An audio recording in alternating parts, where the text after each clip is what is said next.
नमस्कार पब्लिक. तर आज होता गुढीपाडवा म्हणजेच आपल्या महाराष्ट्राचा सण. गळ्यात पतकचा आयडेंटिटी कार्ड टाकून आणि त्या टिपरू घेऊन आपला निघालो होतो. इथं आलो गाडीमध्ये हवा नव्हता. मग काही नाही बा, इथून पंप काढला आणि मारायला लागलो हवा. इथं काही जमलं नाही. मग गेलं दुकानावर, मस्त इथं मशीन लावली आणि मग हवा मारून घेतली. बस आपल्या गावचे पूर्ण वादक गाडीमध्ये बसले आणि मग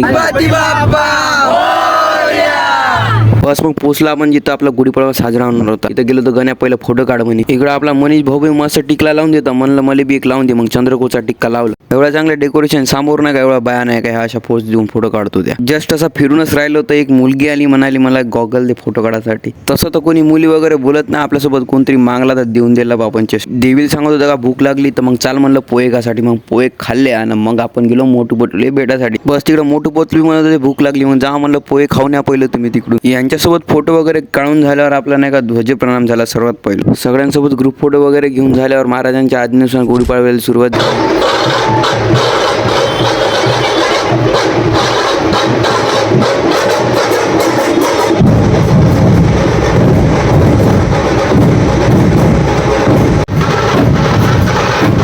आपला ढोलताशा पथक म्हणजे भगवा ढोल पथक यांच्यातर्फे अफजलखानाचा वध छत्रपती शिवाजी महाराजांना कसा केला याचा थोडासा ॲक्ट नाही का आपल्या इथं दाखवण्यात येत होता. तर खूप भारी झाला. ते आपल्या पथकच्या मुलांनीच केला होता. तर खूप खतरनाक मध्ये केला आणि सगळ्यांना आवडला पण. बस त्यानंतर आपण ढोल वगैरे सोडले आणि खाली ठेवून मस्त खतरामध्ये वादन झालं.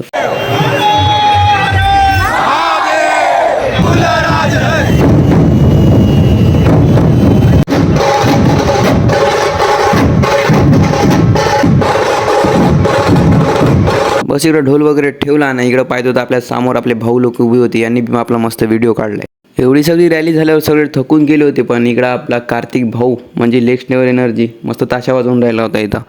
त्यानंतर आपलं जेवणाचं अरेंजमेंट आहे ते विठ्ठल मंदिरात करण्यात आलं होतं. आपण सगळे गेलो ना, मठ्ठा वगैरे घेतला आणि सगळे जेवण केलं सर्वात पहिले. तर रॅलीमध्ये आदिवासी नृत्यवाले पण होते. पण इकडं आपले सगळे जेवण करून राहिले होते. आणि गण्या मग आपल्याला एक लेटेस्ट न्यूज सांगायला आला म्हणे. एक सर्वात दुःखद घटना होणार आहे म्हणे काहीतरी. सगळे मुलं येता जाता मंदिराची घंटी वाजवून राहिले होते. आणि इकडं आपला श्रेयस भाऊ मस्त पूजा करून राहिला होता बसून. आम्ही सगळे पथकची जी पूर्ण आवनं मिळून नाही का सगळे एका परिवारासारखे राहत असतात. तसं आपलं जे सगळी मीटिंग वगैरे झाली आणि तिथं एक माहीत झालं दुःखद गोष्ट का आपली ही रॅली झाल्यावर आपण झारखंडला निघणार होतो ती कॅन्सल झाली आहे. नंतर आईस्क्रीम खाऊन सगळे शांत झाले. पण भेटू मग नवीन व्लॉगमध्ये. धन्यवाद.